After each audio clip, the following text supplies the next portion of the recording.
जय हिंद दोस्तों। आपके अपने परिवार द शिवा एकेडमी में मैं आप सभी का स्वागत करता हूं। दोस्तों, बिहार शिक्षक संबंधित प्रश्न मैं टॉप 50 लेकर आया हूं, जो बिहार में होने वाली शिक्षक भर्ती के लिए बहुत ही महत्वपूर्ण है। इसलिए आप हमारे सेशन में अंत तक बने रहें, और यदि आपने हमारे चैनल को सब्सक्राइब नहीं किया है तो हमारे चैनल को सब्सक्राइब कर लें और बेल आइकन की घंटी को प्रेस कर लें। दोस्तों, आइए चलते हैं आज के अपने पहले प्रश्न पर। आज का हमारा पहला प्रश्न दोस्तों, किसके शासन किसके काल में बोर्ड ऑफ रेवेन्यू की स्थापना हुई? तो हेस्टिंग के शासन काल में स्थापना हुई थी। किस अंग्रेज को प्रशासनिक सेवा का जनक कहा जाता है? तो लॉर्ड कॉर्नवालिस को मेरे दोस्तों प्रशासनिक सेवा का जनक कहा जाता है। कोलकाता में स्थित फोर्ट विलियम कॉलेज की स्थापना किसने की? तो लॉर्ड वेलेजली ने दोस्तों फोर्ट विलियम कॉलेज की स्थापना की। अगले प्रश्न पे चलते हैं। अगला प्रश्न दोस्तों, टैक्सी एक्ट या काश्तकारी अधिनियम कब लागू हुआ? तो यह लागू हुआ 1822 में। बैरकपुर में सैन्य विद्रोह कब आरंभ हुआ? तो यह आरंभ हुआ 1824 में। किस गवर्नर जनरल का कार्यकाल शिक्षा सुधारों के लिए माना जाता है? तो विलियम बैटिक का मेरे दोस्तों शिक्षा सुधारकों के लिए माना जाता है। आइए चलते हैं अगले प्रश्न पे। अगला प्रश्न दोस्तों, कलकत्ता मेडिकल कॉलेज की स्थापना कब और किसने की? तो इसकी स्थापना 1835 ईस्वी में विलियम बैटिक ने की। बालिका हत्या पर प्रतिबंध कब लगाया गया? तो यह लगाया गया मेरे दोस्तों 1830 में। किसे भारतीय प्रेस का मुक्तिदाता कहा जाता है? तो लॉर्ड चार्ल्स मेटकॉफ को मेरे दोस्तों भारतीय प्रेस का मुक्तिदाता कहा जाता है। इनाम कमीशन की स्थापना किसने की? तो लॉर्ड डलहौजी ने मेरे दोस्तों इसकी स्थापना की। आइए देखते हैं अगला प्रश्न। अगला प्रश्न दोस्तों, किस कर व्यवस्था के अंतर्गत किसानों से उपज का 50% वसूला जाता था? तो यह वसूला जाता था मेरे दोस्तों रैयतवाड़ी व्यवस्था से। किसानों से 50% कर वसूला जाता था। नरबलि प्रथा का अंत किस गवर्नर के काल में हुआ? तो लॉर्ड डलहौजी के काल में हुआ। भारत से ब्रिटेन की ओर संपत्ति के अपवहन का सिद्धांत किसने प्रतिपादित किया? तो यह प्रतिपादित किया था मेरे दोस्तों दादा भाई नौरोजी ने। आइए देखते हैं अगला प्रश्न। अगला प्रश्न दोस्तों, भारत में टेलीग्राफ लाइन किसके द्वारा शुरू की गई थी? यह की गई दोस्तों कलकत्ता व आगरा के बीच। कलकत्ता व आगरा के बीच लॉर्ड डलहौजी के शासन काल में। भारत में पहली सूती वस्त्र मिल कहाँ स्थापित की गई? तो यह स्थापित की गई मेरे दोस्तों मुंबई में। आइए चलते हैं अगले प्रश्न पे। अगला प्रश्न दोस्तों, भारत में अंग्रेजों की लूट किस महत्वपूर्ण घटना के बाद शुरू हुई? यह शुरू हुई मेरे दोस्तों प्लासी के युद्ध के बाद। भारत में प्रथम रेलवे लाइन किसने बिछवाई? तो यह बिछवाई थी मेरे दोस्तों जॉर्ज क्लार्क ने। भारत में ब्रिटिश सुराजस्व प्रणाली का अधिक लाभ किसे प्राप्त हुआ? तो यह प्राप्त हुआ मेरे दोस्तों जमींदारों को। आइए देखते हैं अगला प्रश्न। अगला प्रश्न मेरे दोस्तों, किसके द्वारा बंगाल व बिहार में अस्थाई बंदोबस्त शुभ आरंभ किया गया? तो यह किया गया मेरे दोस्तों लॉर्ड कॉर्नवालिस के द्वारा। रैयतवाड़ी व्यवस्था कब लागू की गई? तो यह लागू की गई 1820 में।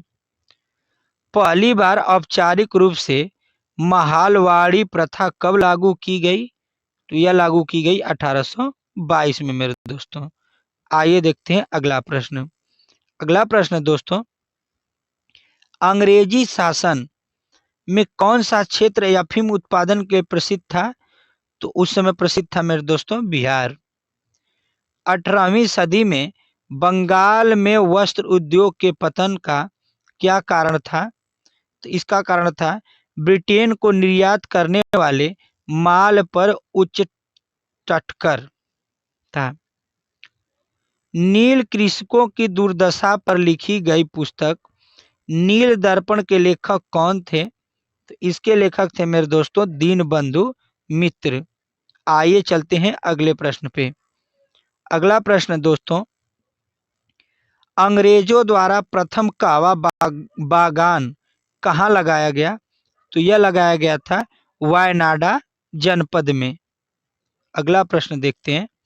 अगला प्रश्न दोस्तों, भारत में अंग्रेजों के समय प्रथम जनगणना किसके काल में हुई थी? तो लॉर्ड मेयो के शासनकाल में प्रथम जनगणना हुई थी। सर टॉमस मुनरो किस भू राजस्व बंदोबस्त से संबंधित हैं? तो यह संबंधित है रैयतवाड़ी बंदोबस्त से। अस्थाई बंदोबस्त के तहत जमींदार को पूरे राजस्व का कितना प्रतिशत राज्य को देना तय हुआ है? तो यह हुआ था मेरे दोस्तों 89%। आइए चलते हैं अगले प्रश्न पर। अगला प्रश्न है दोस्तों, भारत में भारतीयों द्वारा 1881 ईस्वी में स्थापित तथा उनके प्रबंध में चलने वाला सीमित देयता का प्रथम बैंक कौन सा था? तो अवध कमर्शियल बैंक था मेरे दोस्तों। अंग्रेजों द्वारा पहली बार अस्थाई बंदोबस्त कहाँ लागू किया गया? तो यह लागू किया मेरे दोस्तों मद्रास प्रेसिडेंसी व मुंबई प्रेसिडेंसी में। अगले प्रश्न को देखते हैं। अगला प्रश्न है दोस्तों, भारत में इस्पात का उत्पादन सर्वप्रथम कब शुरू हुआ? तो यह शुरू हुआ था 1913 में।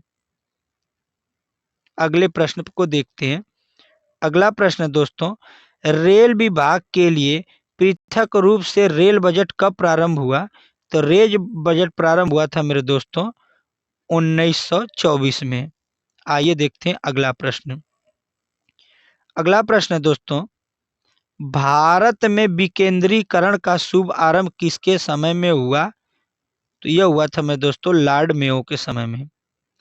भारत और इंग्लैंड के आर्थिक हित प्रत्येक क्षेत्र में टकराते हैं, यह कथन किसका है? तो यह कथन है मेरे दोस्तों जवाहरलाल नेहरू का। अगला प्रश्न दोस्तों, poverty and un British rule in India के लेखक कौन है?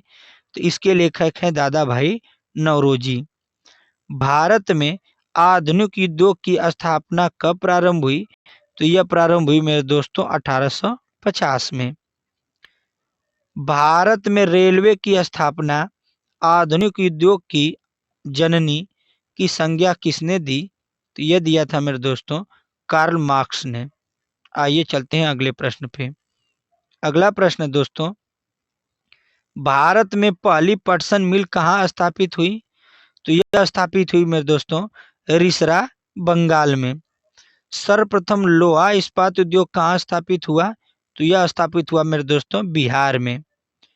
कांग्रेस के कराची अधिवेशन 1931 के अध्यक्ष कौन थे? तो इसके अध्यक्ष थे सरदार वल्लभ भाई पटेल।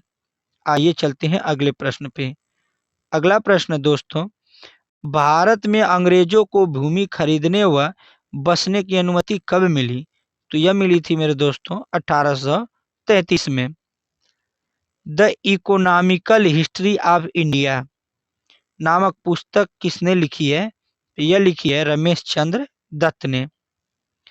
1938 में भारतीय राष्ट्रीय कांग्रेस के अनुरोध पर राष्ट्रीय योजना समिति बनाई गई, उसके अध्यक्ष कौन थे? तो इसके अध्यक्ष थे मेरे दोस्तों जवाहरलाल नेहरू। आइए देखते हैं अगला प्रश्न। अगला प्रश्न दोस्तों, किसके काल में सिंचाई आयोग का गठन हुआ? तो लॉर्ड कर्जन के काल में सिंचाई आयोग का गठन हुआ। कृषि विभाग की स्थापना कब की गई? तो 1872 में। किस स्थान पर 1866 ईस्वी में भीषण अकाल पड़ा? तो उड़ीसा में मेरे दोस्तों भीषण अकाल पड़ा था। कलकत्ता में मुस्लिम शिक्षा के विकास के लिए मदरसा कब स्थापित किया गया? तो यह स्थापित किया मेरे दोस्तों 1700 1972 में। आइए चलते हैं अगले प्रश्न पे। अगला प्रश्न है मेरे दोस्तों, पहले समाचार पत्र बंगाल गजट का प्रकाशन कब हुआ? तो इसका प्रकाशन हुआ 1780 में। गीता का अंग्रेजी में अनुवाद किसने किया? तो विलियम विल्किंसन ने मेरे दोस्तों गीता का अंग्रेजी में अनुवाद किया।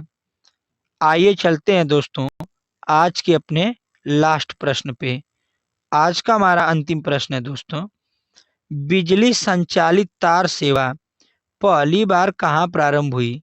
तो यह प्रारंभ हुई थी दोस्तों कलकत्ता एवं आगरा के मध्य में। तो दोस्तों यह मेरा सेशन कैसा लगा हमें ज़रूर बताइएगा, और ऐसे ही मैं डेली टॉप 50 क्वेश्चन लेकर आऊँगा जो बिहार शिक्षक की भर्ती के लिए बहुत ही महत्वपूर्ण होगा। तब तक के लिए धन्यवाद।